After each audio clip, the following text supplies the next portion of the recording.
చెలపకుంటపల్లి గ్రామంలో అదే రంగ పందలకుంట జౌకల 3 గ్రామాల్లో కలిపి పెద్ద ఎత్తున తెలుగుదేశం పార్టీలో చేరుతున్నటువంటి వైఎస్ఆర్సీపీ నుంచి తెలుగుదేశం పార్టీలో చేరుతున్నటువంటి శేఖర్ రెడ్డి గారికి, అదేవిధంగా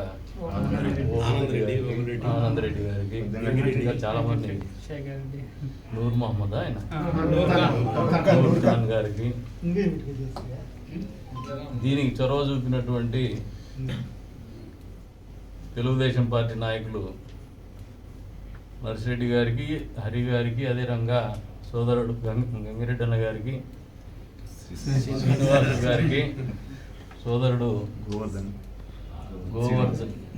గోవర్ధన్ గారికి మొన్న ఎంపీటీసీలో కంటెస్ట్ చేసింది కదా సర్పంచ్ ఎలక్షన్లో తెలుగుదేశం పార్టీ తరఫున మద్దతుతో పోటీ చేసినటువంటి సోదరుడు శ్రీనివాసులు గారికి అభినందనలు తెలుపుతున్నాను. ఎందుకంటే మొదటి నుంచి కూడా నర్సిరెడ్డి గారికి అదేవిధంగా మొదటి నుంచి కూడా ఈ గ్రామంలో తెలుగుదేశం పార్టీ కొద్ది మేరకు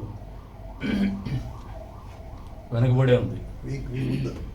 ఈ చేరికలతో ఖచ్చితంగా ఒక నూతన ఒరవడి మొదలవుతుంది ఈ గ్రామంలో అని చెప్పేసి బలంగా నమ్ముతాను. బలోపేతమే కావడం కాదు, ఇప్పుడు వచ్చినటువంటి వాళ్ళకు కూడా చెప్తాను, వచ్చేది తెలుగుదేశం ప్రభుత్వమే, ఇక్కడ గెలిచేది కూడా తెలుగుదేశం అభ్యర్థి. ఎక్కడ అనుమానం పెట్టుకోవద్దండి. వచ్చే 5 ఏళ్ళు బ్రహ్మాండమైనటువంటి అభివృద్ధి చేయడానికి అందరినీ కలుపుకొని పోతాం. ఎక్కడ కక్ష సాధింపులు కూడా పెట్టుకోము.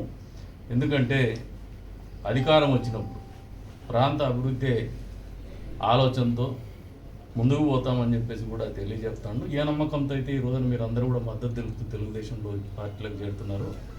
మీ నమ్మకాన్ని ఒమ్ము చేయం.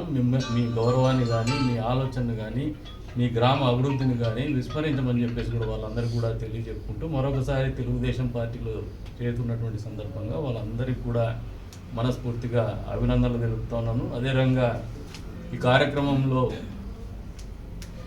చాలా ప్రధాన భూమికి పోషించినటువంటి నాయకులందరికీ కూడా హృదయపూర్వకంగా అభినందనలు తెలుపుతాను.